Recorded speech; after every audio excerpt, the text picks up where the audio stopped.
हाँ पैसा ना गलती कर रही है इसलिए नहीं कर रही।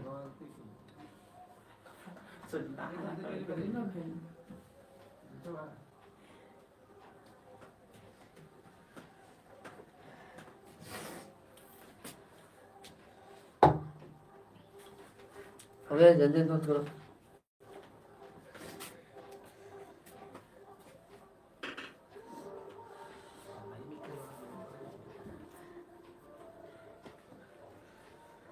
छेदा कीजिएगा,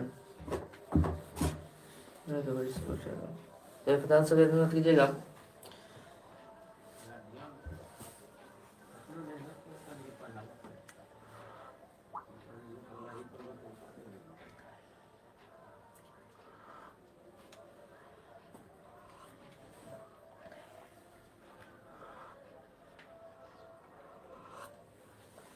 चलिए ध्यान से देखिए प्रश्न क्या कर रहा है। ठीक, आज हम लोग करेंगे ठीक फिजिक्स का लेसन 1। ठीक, फिजिक्स का लेसन 1 में एक सबसे इम्पोर्टेंट थे न्यूमेरिकल थे जिसका जो है अवतल दर्पण में सिद्ध कीजिए कि ए बराबर आर बाई टू।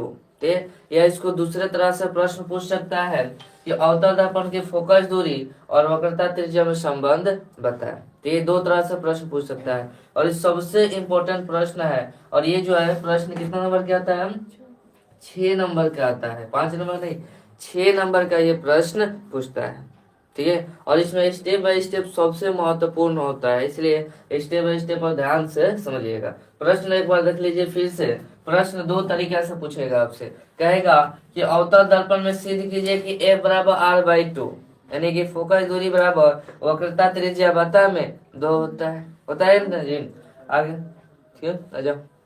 इसका बात करते थे अवतल दर्पण की फोकस दूरी। ये क्वेश्चन आपसे ये भी पूछ सकता है कि अवतल दर्पण के फोकस दूरी और वक्रता त्रिज्या में भी संबंध बताने की रिलेशन बताए, है ना। तो इसको हम लोग को क्या करना है? सिद्ध करना है। इसको सिद्ध करने से पहले हम लोग कुछ बेसिक बातें हैं उसको हम लोग एक बार देख लें। हम अगर बोले कि आपसे दर्पण, दर्पण यानी कौन सा दर्पण? गोलीय दर्पण है। जब भी हम आपसे बोलेंगे गोलीय दर्पण तो आपके मन में कितना ख्याल आएगा? दो बातें ख्याल आएगी ना जी, कि वो कौन सा दर्पण है। एक तो हो सकता है कौन सा? अवतल दर्पण। कौन सा होगा जी? अवतल दर्पण। और दूसरा दर्पण हो सकता है कौन? उत्तल दर्पण, है ना। दूसरा दर्पण कौन सा हो सकता है जी? उत्तल दर्पण हो सकता है। समझ में आ रहा है ना। एक दर्पण हो सकता है अवतल दर्पण, दूसरा उत्तल दर्पण। ठीक है, अच्छा उत्तल दर्पण, अवतल दर्पण में डायग्राम हम लोग ऐसे बनाए थे और किधर से रज्जु किए थे लोग? ये बाहर से रचित किए थे लोग। ठीक है, ये कौन सा दर्पण है जी? अवतल दर्पण है, जिसमें ये एक ऐसे रेखा बनाते हैं लोग। इसको हम लोग क्या कहते हैं? पी यानी कि मुख्य अक्ष। यहाँ पर होता है एफ यानी कि फोकस, और यहाँ पर होता है सी वक्रता, वक्रता त्रिज्या। ठीक है, वक्रता केंद्र, सॉरी वक्रता केंद्र। और यहाँ से जो इधर अनंत ले लेते हैं हम लोग, क्या ले लेते हैं जी? अनंत ले लिया जाता है। ये कौन सा दर्पण है? अवतल दर्पण है ना जी। कौन सा दर्पण है? अवतल दर्पण है। और यही ठीक है, अगर यहीं को क्या करें हम? ठीक, इसी को अगर अंदर से रचित करें, ठीक है, चलिए अगर ऐसे हम लोग रचित करें अंदर से, तो ये कौन सा दर्पण है? उत्तर दर्पण है। ठीक है, कौन सा दर्पण है जी? उत्तल दर्पण है। ये कौन सा दर्पण है? उत्तल दर्पण। याद रखिएगा, बाहर की ओर रचित रहे तो अवतल दर्पण, अंदर से रहे तो उत्तल दर्पण होता है। कोई दिक्कत है यहाँ तक? यहाँ तक बात सबको समझ में आई। अब इसके बाद हम कहे फोकस दूरी। आपसे कहेंगे क्या कि फोकस दूरी क्या है जी? फोकस दूरी। जब भी फोकस दूरी कहेंगे तो आपके दिमाग में एक लेटर आएगा, क्या? एफ। क्या लेटर आएगा जी? एफ। यानी फोकस दूरी किसको इंगित करता है जी? एफ से इंगित करते हैं। अब उसके बाद आएगा वक्रता त्रिज्या। अगर बोले हम वक्रता त्रिज्या, वक्रता त्रिज्या, तो वक्रता त्रिज्या को किससे इंगित करते हैं हम लोग? आर से इंगित करते हैं। किससे इंगित करते हैं जी? आर से इंगित करते हैं। यहाँ किसी को कोई दिक्कत है? यहाँ तक, यहाँ तक किसी को दिक्कत तो पूछो, नहीं ना। अच्छा एक बात ध्यान रखिएगा, फिजिक्स में भी मैथ पढ़ा जाता है ना। फिजिक्स में भी किसके सहायता से बनता है? मैथ की सहायता से बनता है। तो कुछ हम यहाँ पर आपको मैथ की भी बातें बताने जा रहे हैं। यहाँ वाला क्लियर हो गया पूरा? चलिए थोड़ा सा आगे समझिएगा, समझने का प्रयास कीजिएगा।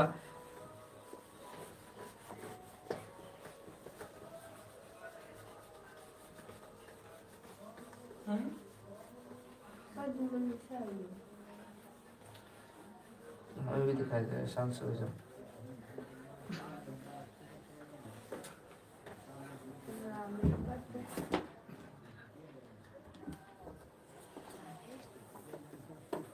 बोल दो आज बात बढ़ जाने ये चलो जान दीजिए।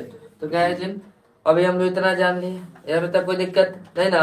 अब हम लोग मैथ में अब 9th क्लास में हम बताए थे, ठीक है, देखो यहाँ पर 9th क्लास में बताए थे, या आप 9th अगर हमसे पढ़ने का मौका मिला हो तो आप पढ़े होंगे, ठीक है।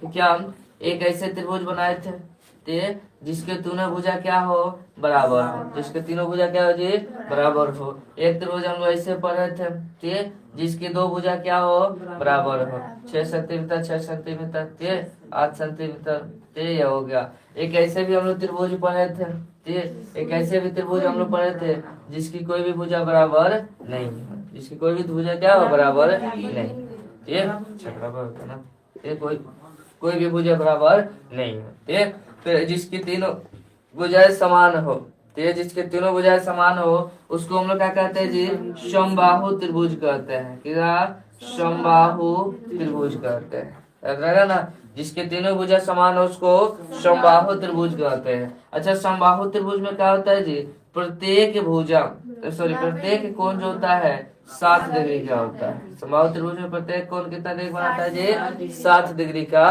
बनता है। यहाँ तक कोई दिक्कत, बोलो जी। इसके बाद हम लोग जिसकी दो भुजाएं बराबर हो उसको हम लोग क्या कहेंगे, समद्विबाहु त्रिभुज कहते हैं, समद्विबाहु त्रिभुज। यानी इस प्रश्न में जितने का उपयोग होने वाला है हम पहले ही बता दे रहे हैं आप लोगों, ताकि दिक्कत बाद में ना हो। यहाँ तक कोई दिक्कत नहीं ना। ये कौन सा त्रिभुज है, समद्विबाहु त्रिभुज है। अच्छा, समद्विबाहु त्रिभुज में कितने भुजाएं बराबर होती है जी, दो भुजाएं बराबर होती है। समद्विबाहु त्रिभुज में कितना भुजाएं बराबर होती है जी, दो भुजाएं बराबर होती है, ठीक है। तो चलिए देखिए, अब देखिएगा तो ये भुजा और ये भुजा क्या होगा, बराबर होगा, है ना। और एक बात आपको बताए थे कि यदि किसी त्रिभुज के दो भुजाएं बराबर हो तो आमने सामने का कोण बराबर होती है। तो इसके सामने वाले ये वाले कोण, इसका नाम दे दीजिए ए बी सी, ठीक है। इसके सामने वाला कोण बी, ठीक है, ये ए सी के सामने वाला कोण बी, और ये ए बी के सामने वाला कोण सी, क्या होगा जी, कोण सी आपस में क्या होगा, बराबर होगा। क्यों, क्योंकि हम लोग 9th क्लास में पढ़ लिए थे, क्या पढ़े थे जी, यदि कोई त्रिभुज हो, यदि कोई क्या हो, त्रिभुज की दो भुजाएं बराबर हो तो उसके आमने सामने का कोण यानी कि सम्मुख कोण बराबर होते हैं, पढ़े थे ना जी, सम्मुख कोण बराबर होता है, ये हम लोग पढ़े थे। या एक और हम लोग नियम इसी का उल्टा पढ़े थे कि यदि किसी त्रिभुज में दो कोण बराबर हो तो उसके सम्मुख भुजा भी बराबर होते हैं। अच्छा, इस चैप्टर में इसका कोई जरूरी नहीं है, अभी जो हम लोग पढ़ेंगे तो विषमबाहु त्रिभुज का कोई जरूरत नहीं, इसी दो का हम लोग का पढ़ना है, ठीक। ये वाला समझ में आया सबको। जैसे मान लीजिए ये 7 डिग्री का है, ये भी 7 डिग्री का, ठीक है। तो ये क्या होगा जी, समद्विबाहु त्रिभुज होगा। क्या होगा, कौन सा त्रिभुज होगा, समद्विबाहु त्रिभुज। और यदि यहीं पे मान लीजिए, तो यहीं पे मान लीजिए आपको दे दें A B C, A B C में ये कोण और ये कोण बराबर दे दे, जैसे कि जैसे दे दें 50 डिग्री 50 डिग्री, ये दोनों कोण बराबर दे हो जाए तो अब क्या होगा, तो अभी बताया कि जब दो कोण बराबर होते उसके सम्मुख भुजाएं बराबर होती है, यानी इस कोण के सामने वाला भुजा ए सी, ठीक है, और इस कोण के सामने वाला भुजा बी सी, दोनों क्या होगा जी, बराबर होगा, दोनों क्या होगा, बराबर होगा। यहाँ तक किसी को कोई दिक्कत हो तो हाथ खड़ा कर पूछो, किसी को दिक्कत है यहाँ तक, चलो जी अब आगे बढ़ते हैं।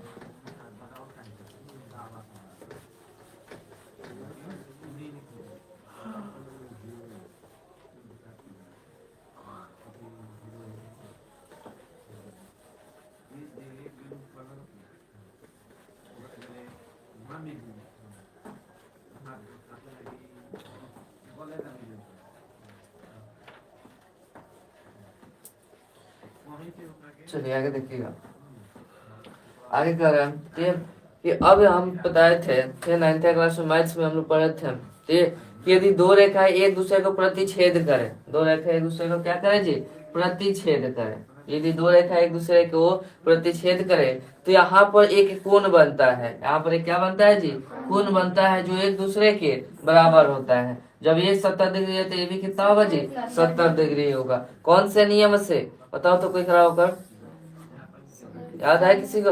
शीर्षाभिमुख कोण से। कौन सा जी? शीर्षाभिमुख कोण से। ये शीर्षाभिमुख कोण से ये क्या होते हैं? बराबर होते हैं। क्या होते हैं जी? बराबर होते हैं। कोई दिक्कत? बोलो जी, कोई दिक्कत है किसी को? याद रखिएगा, यदि दो रेखाएं जब एक दूसरे को प्रतिच्छेद करते हैं शीर्षाभिमुख कोण से बराबर होते हैं। इसके बाद एक और नियम पढ़ाए थे कि यदि दो समांतर रेखा हो, क्या हो जी? दो समांतर रेखा हो, ठीक है, और उसको एक तिर्यक रेखा काटे तो ये वाले कोण और ये वाले कोण दोनों क्या होते हैं? बराबर होते हैं। जब ये 40 डिग्री है तो ये भी क्या होगा? 40 डिग्री होगा। ये किस नियम से होगा? एकांतर कोण से होगा। किस नियम से होगा जी? एकांतर कोण से। क्या होगा? एकांतर कोण जो तिर्यक रेखा के इधर लाएगा इधर लाए, एकांतर कोण कहते हैं। ठीक है, एकांतर कोण से। ठीक है, या जेद जैसा बना लो, या जेद जैसा बना लो। जेद में ये कोण और ये कोण क्या होता है जी? बराबर होता है। ये कोण और ये कोण क्या होता है? किस नियम से? एकांतर कोण से बराबर होते हैं। किस नियम से जी? एकांतर कोण से बराबर होता है। यदि यहाँ तक समझ में आ गया है, ठीक है, तो बताओ हम आगे बढ़े। ऐसा सबका क्लियर समझ में आ गया? बोलो जी सबको। लाइव वाले बताओ सबको समझ में आया कि नहीं?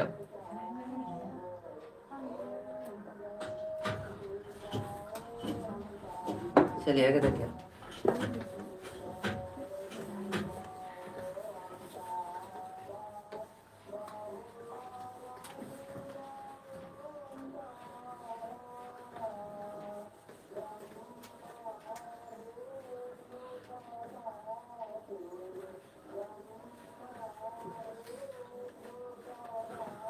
चलिए, तो अब हम लोग आ रहे हैं मेन टॉपिक यानी कि प्रश्न पर। ठीक है, प्रश्न करा है कि अवतल दर्पण में सिद्ध कीजिए कि a बराबर r/2। किसमें सिद्ध करना है? अवतल दर्पण में। या दूसरा प्रश्न कहेगा कि अवतल दर्पण की फोकस दूरी और वक्रता त्रिज्या में संबंध बताए। तो हमें कौन सा दर्पण बनाना पड़ेगा? अवतल दर्पण। ये अवतल को डायग्राम बनाने पर 2 मार्क्स मिलता है। डायग्राम आप बनाइएगा तो कितना नंबर मिलेगा? 2 मार्क्स मिलेगा। तो इसलिए डायग्राम पहले बनाना सीखिए। कौन सा दर्पण है जी? अवतल दर्पण है। कौन सा दर्पण है? अवतल दर्पण। इसमें हम लोग क्या करते हैं? ऐसे एक रेखा ले लेते हैं, ठीक है, इधर अनंत हम लोग ले लेते हैं, ठीक है। इसका नाम क्या है जी? P यानी कि ध्रुव। इसका नाम क्या है?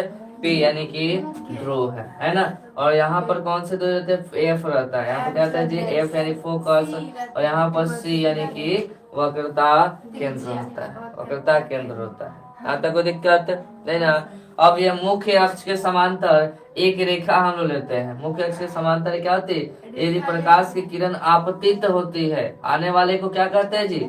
आपतित हो रही है। आपतित, ठीक है, आपतित हो रही है। याद रहेगा, मुख्य अक्ष के समांतर एक हम लोग क्या लेंगे?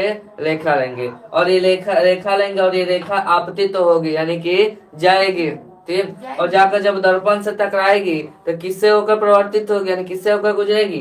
तो ध्यान रहे, यदि कोई रेखा मुख्य अक्ष के समांतर जाती है और जाकर दर्पण से टकराती है तो प्रवर्तन के बाद फोकस से होकर गुजरती है। किससे होकर गुजरती है जी? फोकस से होकर गुजरती है। डायग्राम बनाने आएगा इतना। चलिए, अब हम लोग करेंगे क्या? देखिए, ये आपतित किरण ये जा रही है तो कौन सी किरण? आपतित किरण। और इधर से ये मुड़ गई तो कौन सी किरण हो गया जी? परावर्तित किरण हो गया। कौन सा? परावर्तित किरण हो गया, ठीक है, किरण।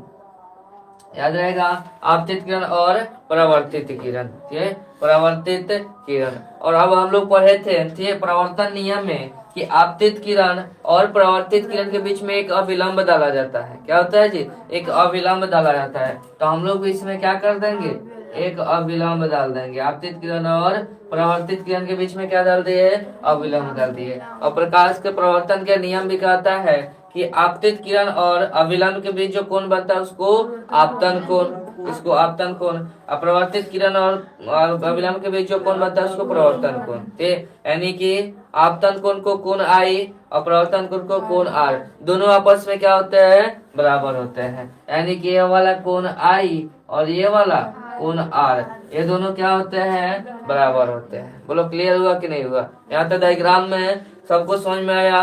ठीक, अब इसका क्या कीजिए, नामांकन कर दीजिए। यहाँ पर मान लीजिए ए और इसको मान लीजिए बिंदु बी, इसको एम मान लीजिए दर्पण को, और एगो एम डैश मान लीजिए। यहाँ पर क्लियर हुआ? इतना समझ में आया सबको? इतना ना समझ में आया तो बोलो फिर से डायग्राम बना कर बता आया। चलिए फिर से एक बार देख लीजिए, ठीक, फिर से देखिए। हम लोग क्या करें, डायग्राम आप बना लीजिएगा तो 2 नंबर मिल जाएगा। ये चलिए, ये हो गया क्या, अवतल दर्पण। क्या हुआ जी, अवतल दर्पण। बाहर से रज्जु कर दो, इसका नाम क्या हो जाएगा, अवतल दर्पण हो जाएगा। ठीक, ऐसे हम लोग इसको बीचे बीच यानी कि मुख्य अक्ष पर क्या लेंगे हम लोग, रेखा लेंगे, इसको क्या लेंगे जी, पी यानी मुख्य अक्ष। यहाँ पर लेंगे हम लोग एम फोकस, और यहाँ पर सी, इधर हम लोग इनफिनाइट ले लेंगे।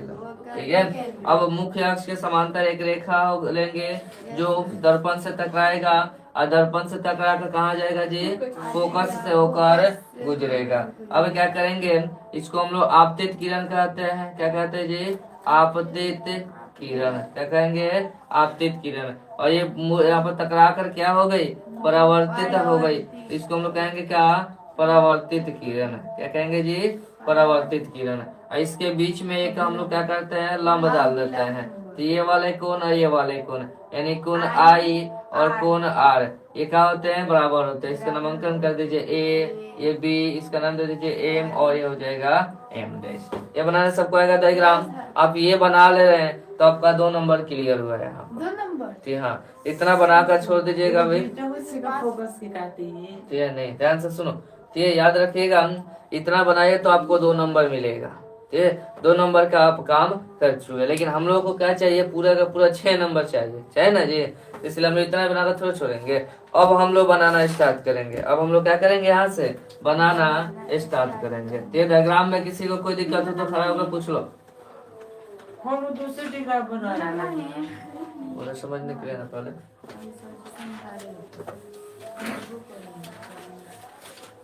बोलो, यहाँ तक डायग्राम ये बनाने आया। वो अवतल दर्पण है कि उत्तल दर्पण है, अवतल दर्पण है, और ये सिद्ध करना है वक्रता त्रिज्या।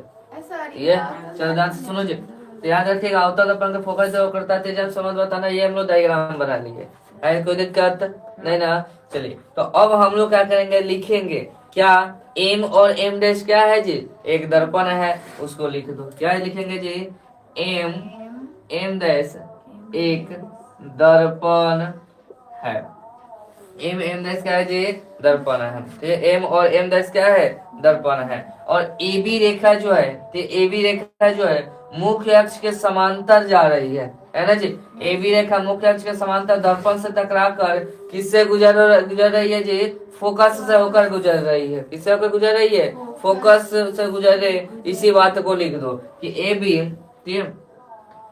बी समांतर रेखा, ए बी समांतर रेखा मुख्य, ए बी समांतर मुख्य अक्ष के, ऐसे लिखो, ए बी मुख्य अक्ष के समांतर, ए बी मुख्य अक्ष के समांतर आपतित होकर, आपतित होकर दर्पण से टकराने के बाद, दर्पण से टकराने के बाद, ये इतना सबको लिखना है ना जी। ए बी मुख्य अक्ष से समांतर आपतित होकर दर्पण से टकराने के बाद, यानी ए बी रेखा है, ठीक, ए बी रेखा जो है वो यहाँ से मुख्य अक्ष के समांतर, बाद में लिखना, मुख्य अक्ष के समांतर जा रही है ना जी। और जाकर ये दर्पण से टकराई तो किससे होकर गुजर रही है, फोकस से होकर गुजर रही है। तो लिखेंगे हम ए बी मुख्य अक्ष के समांतर, ठीक, आपतित होकर दर्पण से टकराने के बाद, ठीक, मुख्य फोकस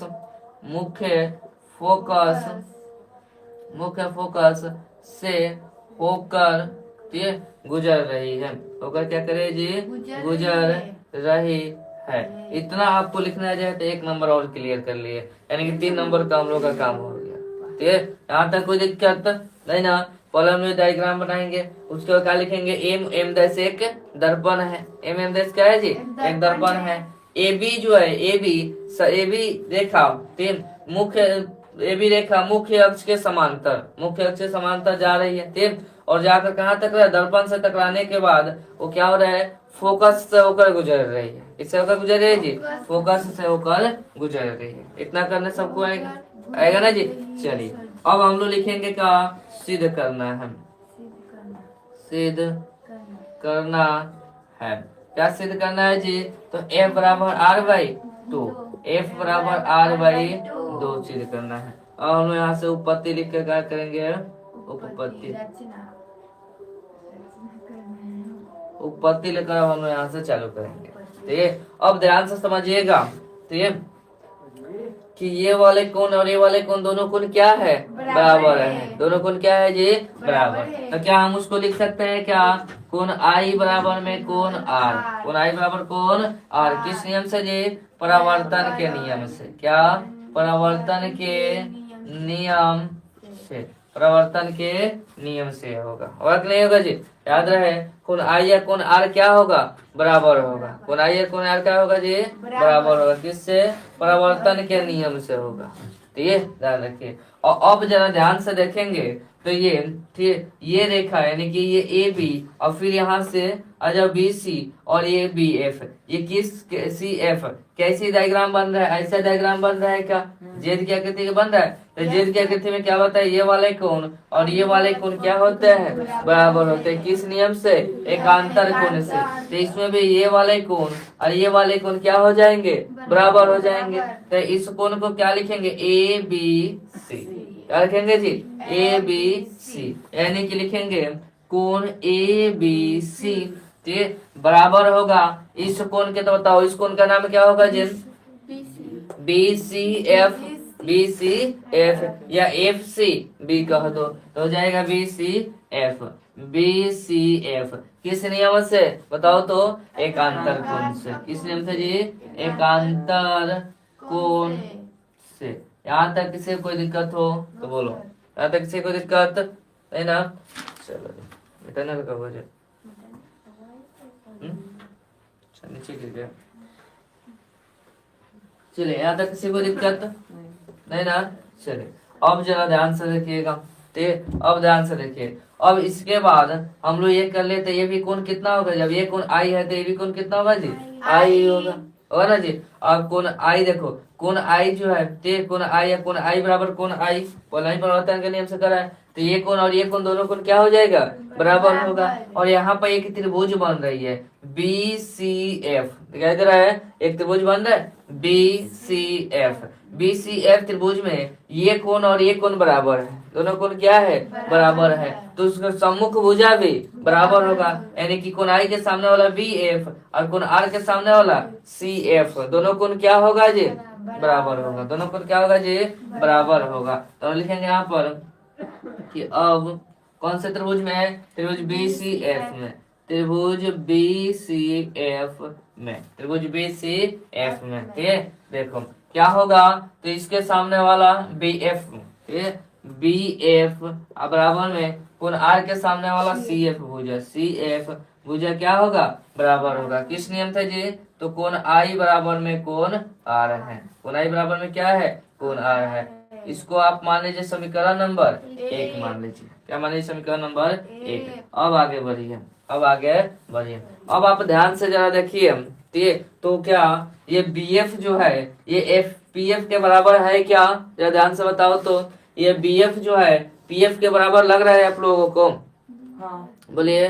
नहीं हमें भी नहीं लग रहा है बराबर है, बराबर हमें भी नहीं लग रहा है कि बराबर है, ठीक, ये बराबर कहाँ से बन रहा है, ठीक, ये हमें भी नहीं लग रहा, लेकिन फिजिक्स का नियम कहता है, ठीक, फिजिक्स का नियम कहता है यदि पी बिंदु के निकट कोई बिंदु है तो वो बिंदु उसी बिंदु पर आ जाती है। जैसे कि इस बी बिंदु को अगर हम नीचे करें तो यहाँ पर आएगा, आएगा ना जी। फिर और नीचे करे तो यहाँ पर आएगा, और नीचे करे तो यहाँ पर आएगा, और नीचे करे तो यहाँ पर जाएगा, और नीचे करे तो ये पी बिंदु पर आ जाएगा। किस पर आएगा जी, पी बिंदु पर आ जाएगा। अर्थात ये पी एफ और बी एफ दोनों क्या होगा, बराबर होगा। दोनों भुजा क्या होगा जी, बराबर होगा। कौन से, फिजिक्स के नियम से हम लोग इसको लेंगे। तो लिखेंगे हम लोग कि अब यदि बी, यदि बी पी के, यदि बी ठीक है। यदि इसे लिखो बिंदु बी, यदि बिंदु बी पी के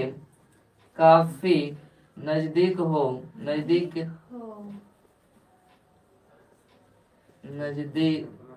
क्या लिख रहे हैं, नजदीक, ठीक है। यदि बी पी के काफी नजदीक हो, ठीक है, तो बिंदु बी, ठीक है, बिंदु बी, ठीक है, बिंदु बी पी पर ही होगा। बिंदु बी कहाँ होगा जी? पी पर ही होगा। ठीक है, इतना करने सबको आएगा, इतना लिखा आएगा ना जी कि बिंदु, यदि बिंदु बी जो है पी के काफी नजदीक हो, बिंदु बी जो है पी के काफी नजदीक हो, तो बिंदु बी जो है किस पे स्थित होगा? बिंदु पी पर ही स्थित होगा, होगा ना जी। और जब ऐसे यहाँ पर आ जाएगा तो ये क्या होगा? तो ये क्या होगा जी? बी एफ और पी एफ दोनों क्या होगा? बराबर होगा। ये बी एफ यहाँ से आते दूरी अब बराबर में पी एफ हो जाएगा, बी एफ बराबर पी एफ हो जाएगा। इसको मान लो समीकरण नंबर 2 मान लो, इसको क्या मान लो? समीकरण नंबर 2 मान लो। यहाँ तक कोई दिक्कत नहीं ना? चलिए अब हम लोग आगे बढ़ते हैं। ठीक, अब आगे हम क्या बताए थे? देखो मैथ में हम लोग नियम पढ़े थे कि यदि एक कोई रेखा हो, है ना, ऐसे बीच से कटा हुआ भाग हो, ये ए हो, ये बी हो और ये क्या हो? सी हो। ठीक है, क्या हो जी? सी हो। यदि एक रेखा हो और बीच से 2 भागों में कटा हो तो इसको आप कैसे लिखिएगा? तो ये बड़े वाले भुजा को लिखिएगा ए सी, है ना, और ये बड़े वाले भुजा के बराबर में कैसे लिखिएगा? तो आप 2 छोटे छोटे टुकड़ा को जोड़िएगा, यानी ए से पहले बी जाइएगा, फिर बी से सी, यानी कैसे नहीं लिखिएगा? ए बी अब प्लस में B C, A B plus में बी सी, यानी लिखिएगा, लिखिएगा नहीं लिखिएगा? वैसे यहाँ पर भी देखिए सी एफ पी एक रेखा है ना जी। सी एफ पी क्या है? रेखा है, और हमें सी से पी लेना है। क्या लेना है जी? सी से पी लेना है। तो सी से पी लेने के लिए हमें पहले क्या लेना पड़ेगा? C F. क्या लेना पड़ेगा जी? सी एफ, अब प्लस में पी एफ, प्लस में पी एफ। अब ज्यादा ध्यान दीजिए, सी पी है तो सी पी रन दीजिए, ये पी एफ भी जैसे है वैसे रन दीजिए, या तो कोई दिक्कत? सी एफ जरा ध्यान दीजिए, पी एफ के बराबर होगा का? सी एफ पी एफ के बराबर होगा का? तो आइए समीकरण 1 और 2 में देख लीजिए।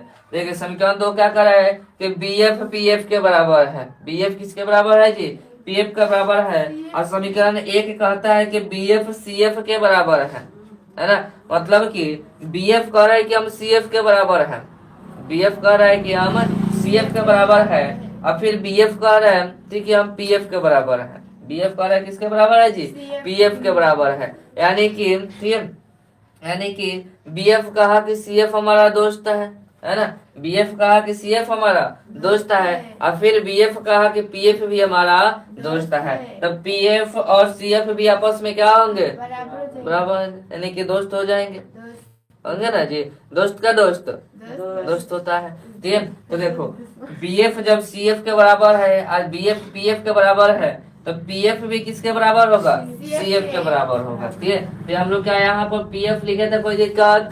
कोई दिक्कत नहीं। क्यों? ये भी नियम कारण लिख दीजिए। ठीक है, क्यों कि बी एफ बराबर सी एफ है और बी एफ बराबर में पी एफ है, इसलिए ये बराबर हुआ। कोई दिक्कत? खड़ा होकर पूछ लो यहाँ तक, कोई दिक्कत हो तो नहीं ना। चलिए सीपी है तो सीपी रखिए, पी एफ और पी एफ जोड़िएगा तो क्या आ जाएगा? 2 पी एफ आ जाएगा, 2 पी एफ आ जाएगा, आएगा ना जी। चलिए अब एक बात हम आपसे पूछना चाहते हैं, ठीक कि P से यानी मुख्य अक्ष के ठीक और वक्रता केंद्र के बीच की दूरी को हम लोग क्या कहते हैं? वक्रता त्रिज्या कहते हैं। क्या कहते हैं जी? वक्रता त्रिज्या। यानी P से C के बीच की दूरी, यानी मुख्य अक्ष से जो वक्रता त्रिज्या, वक्रता ठीक है केंद्र के बीच की दूरी को हम लोग क्या कहते हैं? वक्रता त्रिज्या। और वक्रता त्रिज्या किसे इंगित करते हैं जी? आर से, है ना, और 2 है तो 2। और P से F की दूरी को हम लोग क्या कहते हैं? फोकस दूरी कहते हैं। क्या? फोकस दूरी, यानी कि एफ। फोकस दूरी किसे इंगित करते हैं जी? एफ से। अब काम बन रहा है, दिखाई दे रहा है। चलिए जी अब ज्यादा ध्यान दें, तो यहाँ पर 2 इधर गुना में इधर आएगा तो धागा में, यानी आर बराबर 2, आर बाई 2 बराबर में एफ। इसको सीधा करके लिख दीजिए, एफ बराबर आर बाई 2। ये हुआ हम लोग का कंप्लीट प्रूव्ड हो गया। बोलिए समझ में आया कि नहीं है? वही मतलब फैंस है आपकी। तो वही ना फिल करना है तो ये सब ही नहीं लिख देंगे। ना ना। ये इतना काम हम करके दिखाते हैं। ये इतना कीजिएगा तो आपको 6 नंबर मिलेगा। और ये सबसे इम्पोर्टेंट प्रश्न है। आज हम लोग उत्तल अवतल वाला सीखे, इसके बाद हम लोग क्या सीखेंगे, उत्तल वाला। बोलो ये समझ में आया कि नहीं? किसी को कोई दिक्कत? लाइव वाला बताओ, सबको समझ में आया कि नहीं? आ गया सर जी। ये आ गया तो इसको नोट किया जाए, ठीक है? और नहीं तो बताओ, फिर से बता दें हम, आगे ना सर आ ये गया। क्योंकि पूरा सीख लो, 6 नंबर मिलेगा। बता दे, ये चलिए, यहाँ तक क्लियर हुआ सबको? चलिए जो तो आज की लाइफ यहीं पे समाप्त करते हैं, फिर मिलते हैं अगले वीडियो में। इतने के लिए धन्यवाद सभी को। जय हिंद। ऐसा गुड मॉर्निंग नहीं बोलते हैं जब चालू करते हैं। तुम पहले काहे इतना लेट से आई बताओ?